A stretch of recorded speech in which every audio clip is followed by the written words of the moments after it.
Perdana Menteri Belanda Mark Rutte Senin 19 Desember 2022 di Pusat Arsip Nasional Den Haag, Belanda, secara resmi meminta maaf atas perbudakan oleh leluhur bangsanya terhadap masyarakat di benua Asia dan Afrika selama ratusan tahun. Perbudakan atas restu pemerintah Belanda itu diantaranya dilakukan VOC, perusahaan dagang Belanda yang dulu menjajah Nusantara dan melahirkan istilah company yang terkenal kejam. Rutte menyebut perbudakan itu meninggalkan luka mendalam. Berikut video pidatonya. Eeuwenlang hebben de Nederlandse staat en zijn vertegenwoordigers slavernij mogelijk gemaakt, gestimuleerd, in stand gehouden en ervan geprofiteerd.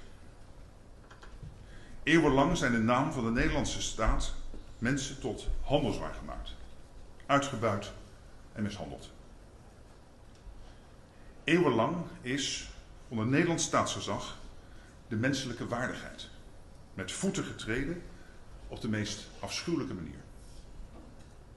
En te weinig hebben opeenvolgende Nederlandse regeringen na 1863 gezien en erkend dat het slavernijverleden een negatieve doorwerking had en heeft.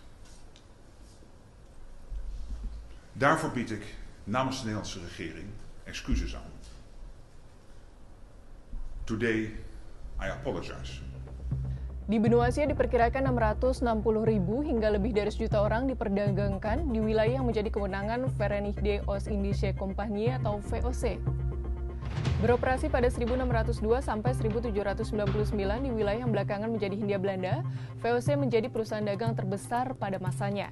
Praktik perbudakan kejam dilakukan untuk menopang kejayaan perusahaan.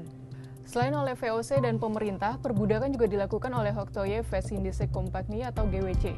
Bahkan perdagangan budak dari Afrika ke Amerika dan Karibia menjadi bisnis utama GWC.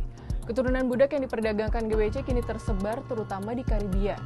Namun jika ditilik lagi, permintaan maaf pemerintah Belanda kepada Indonesia bukan hanya sekali ini saja dilakukan.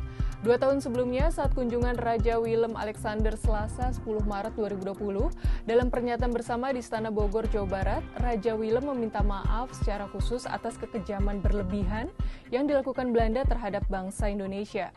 Selanjutnya, Kamis 17 Februari, Mark Rutte pernah menyampaikan permintaan maaf kepada Indonesia. Pernyataan itu muncul menyikapi hasil penelitian yang menemukan bahwa tentara Belanda menggunakan kekerasan berlebihan dan tidak etis di era Perang Kemerdekaan 1945 sampai 1949. Sudah beberapa kali pemerintah Belanda meminta maaf kepada bangsa Indonesia, namun sebagian orang mempertanyakan ketulusan permintaan maaf itu. Bicara soal permintaan maaf yang tulus, psikolog klinis Ellen Kennedy Moore yang diposting dalam Psychology Today dan dimuat dalam artikel Kompas 2021 menyebut tentang cara meminta maaf yang tulus dan menunjukkan kepedulian. Caranya yaitu minta maaf sesegera mungkin agar kebencian tidak menumpuk, mulailah dengan kata saya, sebutkan secara spesifik tindakan yang disesali, akui dampak tindakan terhadap orang lain, jelaskan rencana pencegahan dan perbaikan. Permintaan maaf Belanda bisa dikatakan sebagai peristiwa bersejarah. Namun demikian, sepertinya belum ada pernyataan susulan terkait rencana konkret pencegahan dan perbaikan, termasuk kemungkinan kompensasi bagi keluarga korban keganasan tentara VOC dan Belanda selama ekspansinya di bumi Nusantara. Lalu apa respons pemerintah Indonesia terkait hal ini? Kita tunggu saja.